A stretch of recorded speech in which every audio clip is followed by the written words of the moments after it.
Баршаңызға қайырлы күн, менің арнама қош келдіңіздер.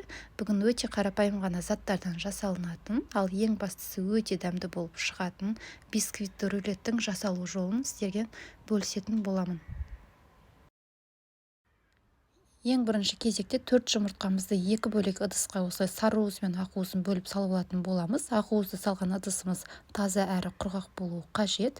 Оның үстіне шым тұзымызды салып, қантымызды осылай 2-3 бөлікке бөліп, жақсылап осылай өз формасын ұстап тұрғанша миксерлеп алатын боламыз. 150 грамм қантымызды 2 бөлікке бөлеміз, жартысын ақ уызға салып араластырамыз, ал жартысын сары уызға өйстіп жақсылап миксерлеп аламыз. Аппақ болып көтерілгенше осылай миксерлейтін боламыз. 4 ас қасық суымызды 2 бөліп қосатын боламыз. Венчикпен араластырып аламыз, және де жарты бөлім тағы да қосып, тағы да араластырып аламыз.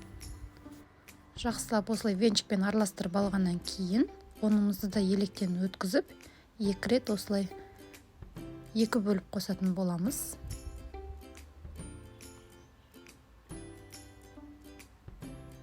Қалғанын да електен өткізіп, венчигімізбен араластырып алатын боламыз.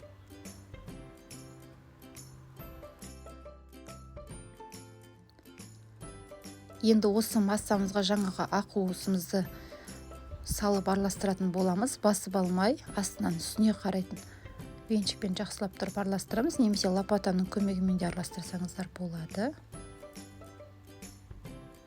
Массамызды басып алмай, осылай жақсылап астынан үстіне қарай араластырып аламыз.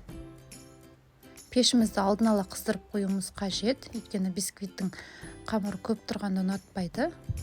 Сол үшін тез пісіріп алуымыз керек. Ыдысымызға пергамент бумагамызды төсеп, жаңағы массамызды салып, біркелкі етіп, тегістеп шығатын боламыз.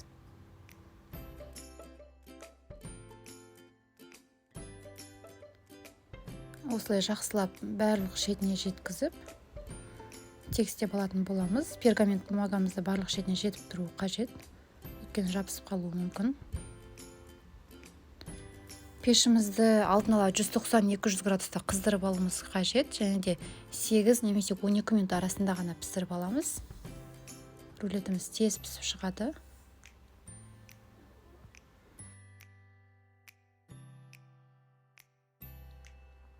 Бисквитіміз осындай болып пісті. Оны бірден пештен алғаннан кейін кішкене сулы тряпканы қойып, суытып алатын боламыз. Одан кейін пергамент бумагасына төңкеріп, астын осылай алып аламыз.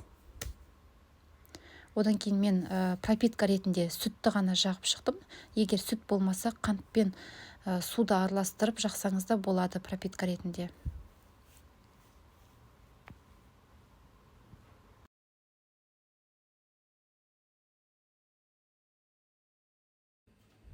Арасына жаққанға мен вареная сгущенка қолдандым. Сіздер салмасына кез келген өздеріңіздің қалауларыңызша басқа да начинканы қолдануға бола береді. Осылай біркелкі етіп барлық жағына жеткізіп жағып шығамыз. Рулетімізді орап алғаннан кейін тоңазытқышқа 1-2 сағатқа қалдырамыз, жақсылап сіңу үшін. Мен осылай үстіне жаңағы қалған вареная сгущенкамен әрлеп шықтым. Сіздер кез келген шоколадпен де әрлесеңіздер болады, және де жаңғақты осылай кішкене бөліктерге бөліп сеуіп шыққан болатынмын.